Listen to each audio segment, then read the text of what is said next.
Hello and welcome to the Dacia Duster Explorers YouTube channel. My name's Adam and I'm one of the Dacia Duster Explorers. In these videos you'll see myself and other explorers driving green lanes, commonly known as the hobby of green laning. Some of these lanes can be easy, some can be incredibly difficult if not dangerous, but all offer a beautiful feeling of escapism.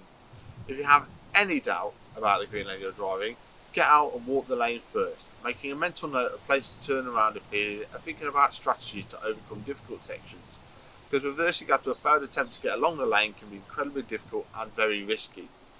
We abide by the Green Lane Association Glass Code of Conduct for driving these lanes and respect all others using the lanes, including horse riders and walkers, as we all have a part to play in keeping these routes open for everyone. If you're thinking of green laning yourself, please consider joining the Green Lane Association to help fight to keep these lanes open and to help you understand more about this hobby. They also have a Trailwise 2 website which will significantly aid in your planning. Please don't forget to like and subscribe to the YouTube channel to get updates on new videos and check out our previous massive video collection. For more information head to the website www.daciadusterexplorers.co.uk, and finally, thanks for watching, stay safe and enjoy your trips.